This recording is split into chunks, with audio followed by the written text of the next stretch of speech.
Jehovah is a Latinization of the Hebrew, one vocalization of the Tetragrammaton, the proper name of the God of Israel in the Hebrew Bible. The consensus among scholars is that the historical vocalization of the Tetragrammaton at the time of the redaction of the Torah is most likely Yahweh. The historical vocalization was lost because in Second Temple Judaism, during the 3rd to 2nd centuries BCE, the pronunciation of the Tetragrammaton came to be avoided, being substituted with Adonai. The Hebrew vowel points of Adonai were added to the Tetragrammaton by the Masortes, and the resulting form was transliterated around the 12th century as Yahweh. The derived forms Yahweh and Jehovah first appeared in the 16th century. Jehovah was popularized in the English-speaking world by William Tyndale and other pioneer English Protestant translations such as the Geneva Bible and the King James Version. It is still used in some translations, such as the New World Translation and Young's Literal Translation, but it does not appear in most mainstream English translations, as the terms Lord or Lord used instead, generally indicating that the corresponding Hebrew is Yahweh or YHWH. Pronunciation. Most scholars believe Jehovah to be a hybrid form derived by combining the Latin letters JHVH with the vowels of Adonai. Some hold that there is evidence that a form of the Tetragrammaton similar to Jehovah may have been in use in Semitic and Greek phonetic texts and artifacts from late antiquity.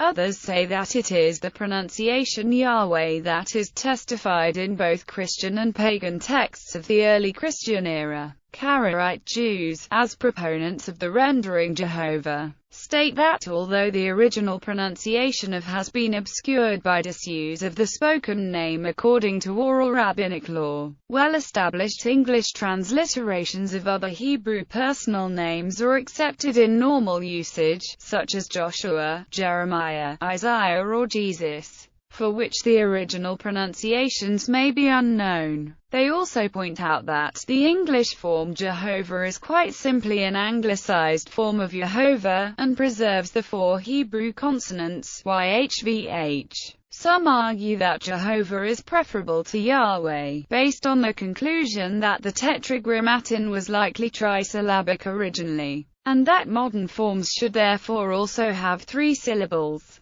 Biblical scholar Francis B. Denio, in an article he wrote in the Journal of Biblical Literature, said, Jehovah misrepresents Yahweh no more than Jeremiah misrepresents Yahoo. The settled connotations of Isaiah and Jeremiah forbid questioning their right. Denio argued that the form Jehovah is not a barbarism. According to a Jewish tradition developed during the 3rd to 2nd centuries BCE, the Tetragrammaton is written but not pronounced. When read, substitute terms replace the divine name where appears in the text. It is widely assumed, as proposed by the 19th century Hebrew scholar Gesenius, that the vowels of the substitutes of the name of Adonai and Elohim were inserted by the Masortes to indicate that these substitutes were to be used when precedes or follows Adonai. The Masortes placed the vowel points of Elohim into the Tetragrammaton, producing a different vocalization of the Tetragrammaton, which was read as Elohim.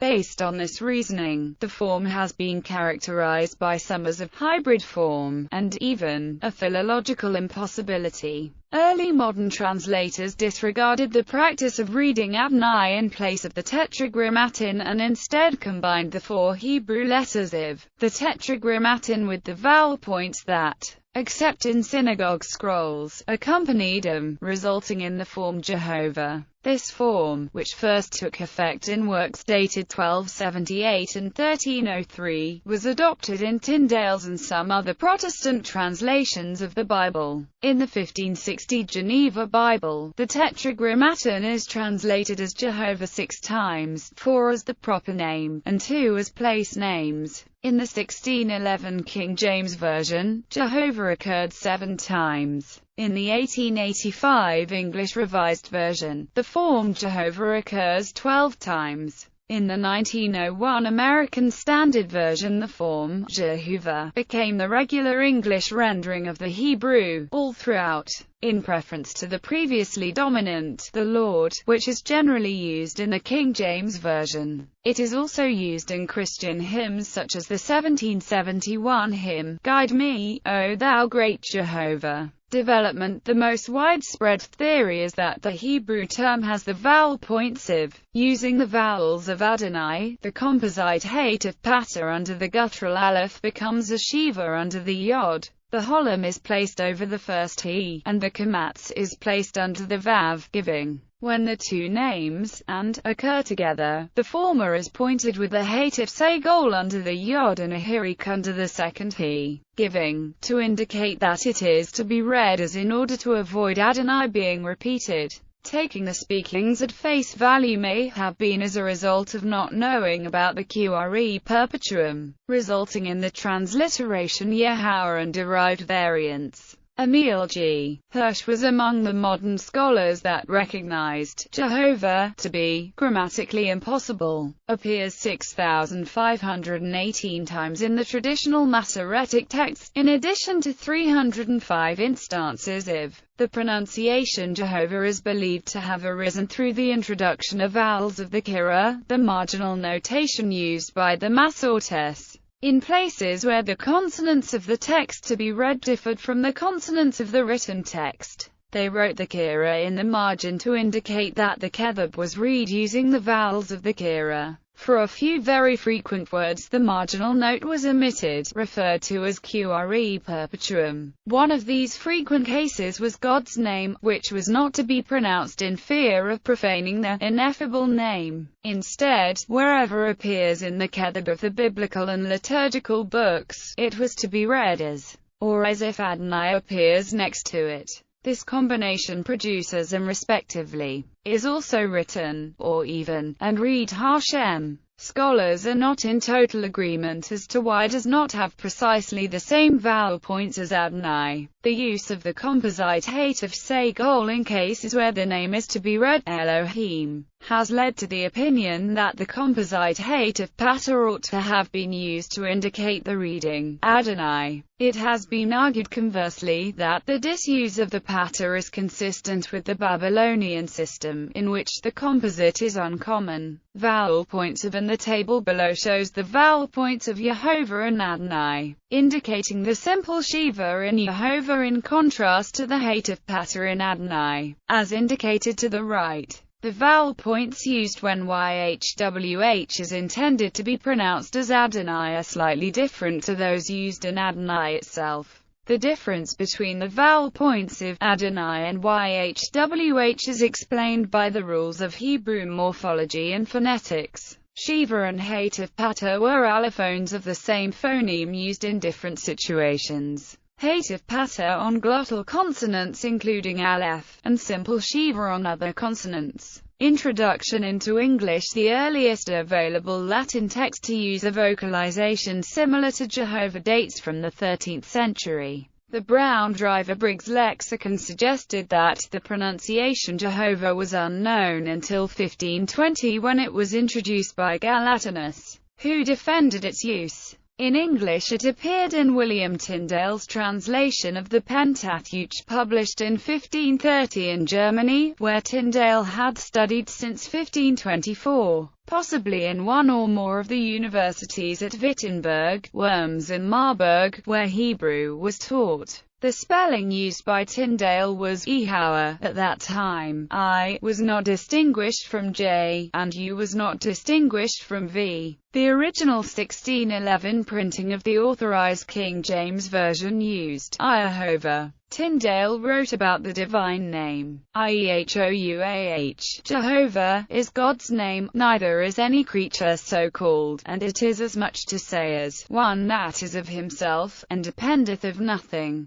Moreover, as oft as thou seest Lord in great letters, it is in Hebrew Jehovah, thou that art, or he, that is. The name is also found in a 1651 edition of Ramon Marti's Pugio Fide. The name Jehovah appeared in all early Protestant Bibles in English, except Coverdale's translation in 1535. The Roman Catholic Douay Rheims Bible used the Lord, corresponding to the Latin Vulgate's use of Dominus, to represent the Tetragrammaton. Richard Challoner's revision of this translation uses the spelling Jehovah in several places. The Authorized King James Version also, which used Jehovah in a few places, most frequently gave the Lord as the equivalent of the Tetragrammaton. The name Jehovah appeared in John Rogers' Matthew Bible in 1537, the Great Bible of 1539, the Geneva Bible of 1560,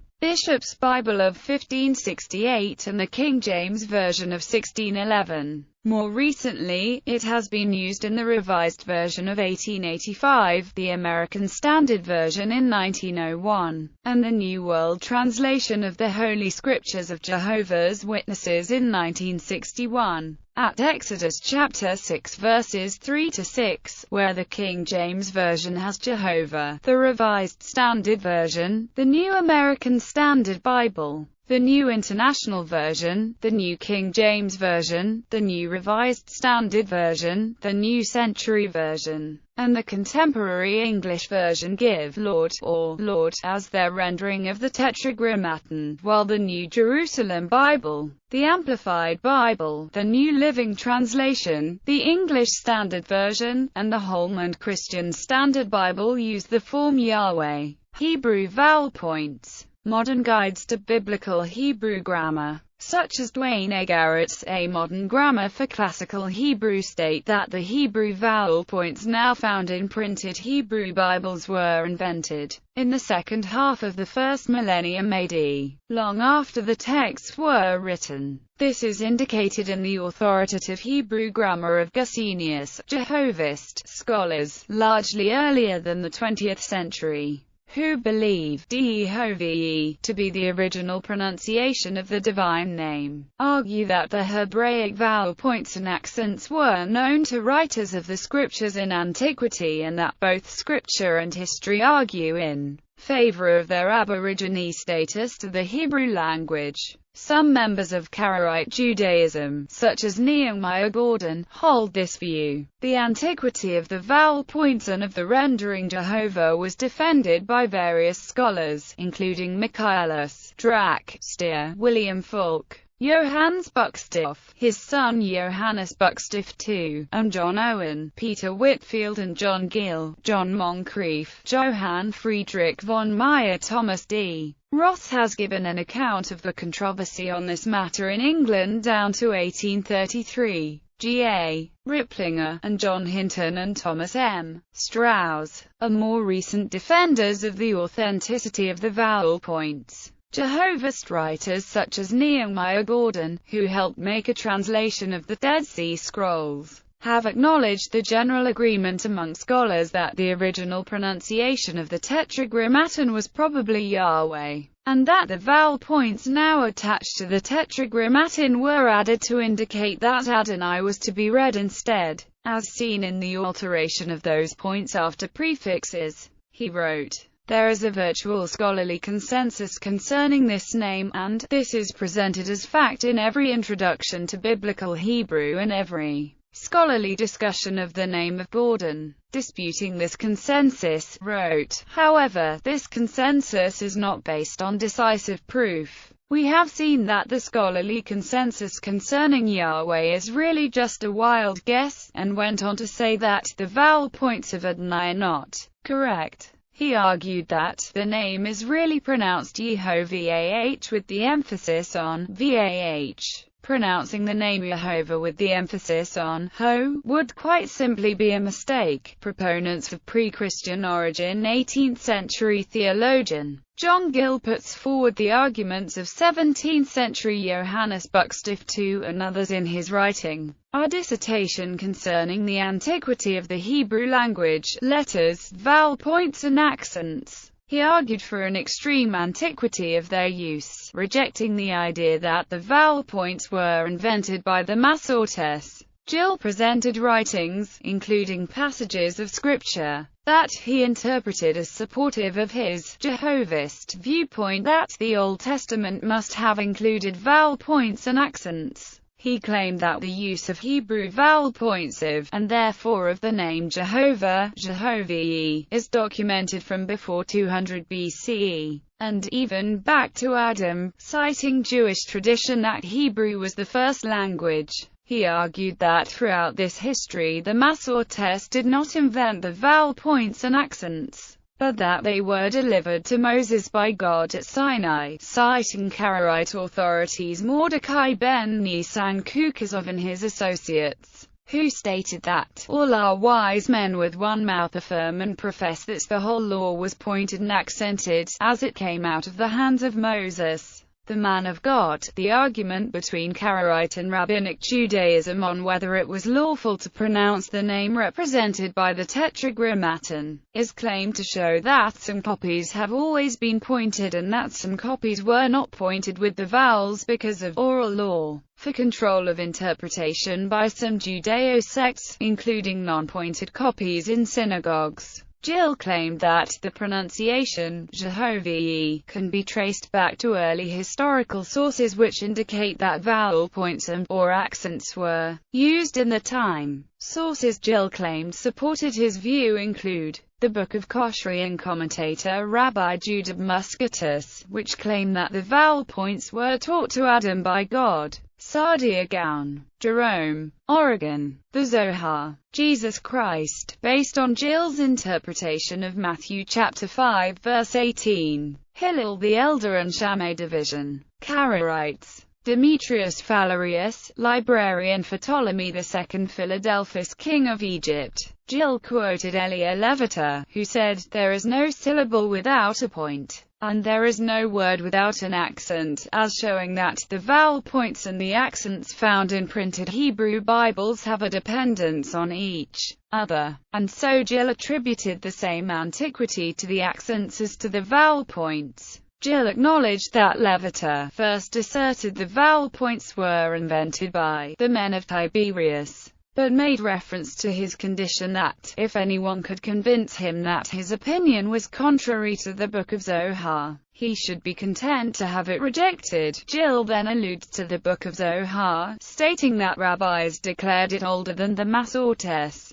and that it attests to the vowel points and accents. William Falk, John Gill, John Owen, and others held that Jesus Christ referred to a Hebrew vowel point or accent at Matthew chapter 5 verse 18, indicated in the King James Version by the word tittle. The 1602 Spanish Bible used the name Jehovah and gave a lengthy defense of the pronunciation Jehovah in its preface. Proponents of later origin despite Jehovah's claims that vowel signs are necessary for reading and understanding Hebrew. Modern Hebrew is written without vowel points. The Torah scrolls do not include vowel points, and ancient Hebrew was written without vowel signs. The Dead Sea Scrolls, discovered in 1946 and dated from 400 BC to 70 AD, include texts from the Torah or Pentateuch and from other parts of the Hebrew Bible, and have provided documentary evidence that, in spite of claims to the contrary, the original Hebrew texts were in fact written without vowel points. Menahem Mansour's The Dead Sea Scrolls,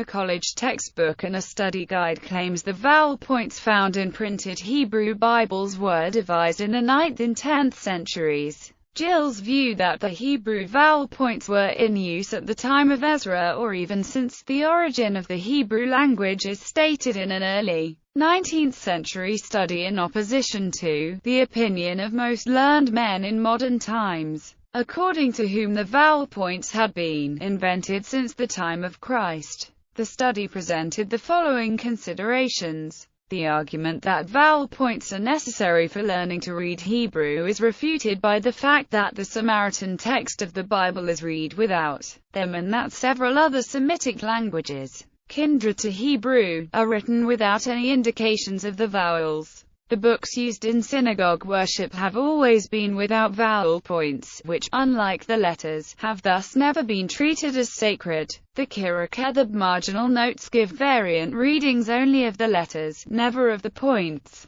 an indication either that these were added later or that, if they already existed, they were seen as not so important. The Kabbalists drew their mysteries only from the letters and completely disregarded the points, if there were any. In several cases, ancient translations from the Hebrew Bible read the letters with vowels different from those indicated by the points, an indication that the texts from which they were translating were without points. The same holds for Origen's transliteration of the Hebrew text into Greek letters. Jerome expressly speaks of a word in Habakkuk chapter 3 verse 5, which in the present Masoretic text has 3 consonant letters and 2 vowel points, as being of 3 letters and no vowel whatever. Neither the Jerusalem Talmud nor the Babylonian Talmud, nor Philo nor Josephus, nor any Christian writer for several centuries after Christ make any reference to vowel points.